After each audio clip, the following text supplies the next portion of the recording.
Hello student, कैसे हैं? I hope बढ़िया होंगे। मैं सुधाकर श्रीवास्तव आपके अपने YouTube channel Sudhakar sir classes में आपका बहुत बहुत स्वागत करते हैं।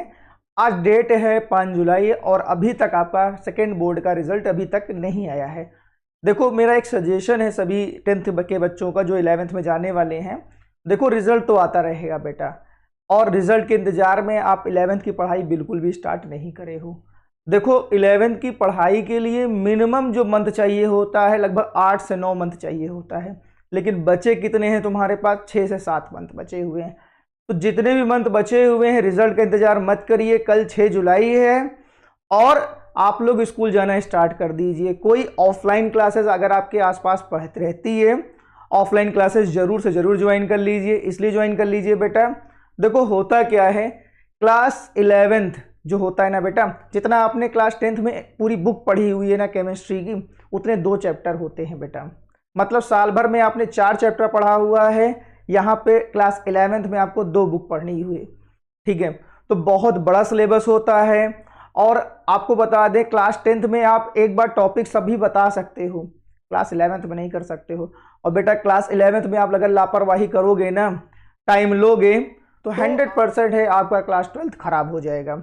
और मैं आपको बता दूं, क्लास 10th की जो मार्कशीट होती है ना भाई साहब, केवल एज के लिए होती है, लेकिन जो क्लास 12th की मार्कशीट होती है, अगर आप 80% बना ले जाते हो तो डेफिनेटली यार तुम बहुत अच्छे स्कॉलर हो। ठीक है, दूसरी चीज, क्लास 12th की मार्कशीट तुम्हारी हर जगह लगने वाली है।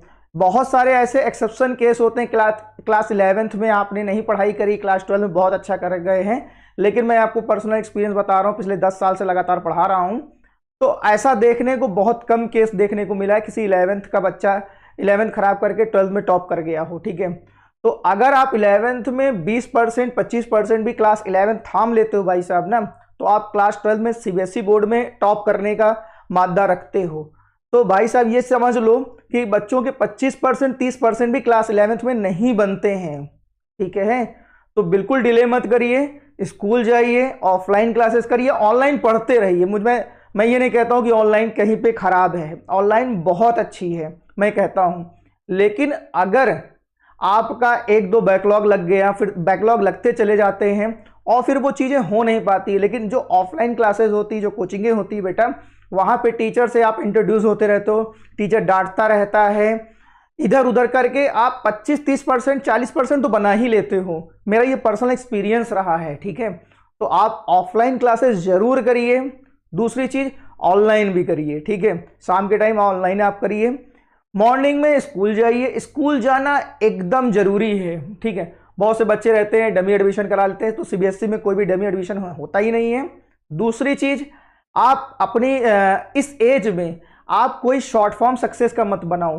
ठीक है, कि हम स्कूल नहीं जाएंगे, हम कोचिंग नहीं जाएंगे, हम केवल ऑनलाइन के लिए करेंगे। बेटा अगर डिपेंडेंसी तुम्हारी केवल ऑनलाइन रही ना, तो आप याद रखना, फरवरी में आप मुझे याद करोगे, ये वीडियो सेव करके रख लेना, कहोगे कि सर 5% भी मेरा 11th नहीं बना, या 1% भी 11th नहीं बना है। आप अभी यहीं से स्टार्टिंग करना। जब आपके वो स्कूल में हाफ ईयरली होगा, तो आप उसमें लगभग पेपर में फिजिक्स केमिस्ट्री बायोलॉजी या फिजिक्स केमिस्ट्री मैथ में आप फेल हो जाओगे, आप 24 नंबर नहीं पाओगे, ये मेरा कमिटमेंट है।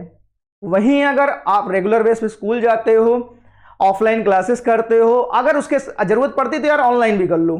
ठीक है, मैं ये नहीं कहता हूं, ऑनलाइन बहुत बेस्ट है, तो कहीं ना कहीं आपके 25-30 मार्क्स तो जरूर से जरूर आ जाएंगे। ठीक है भाई।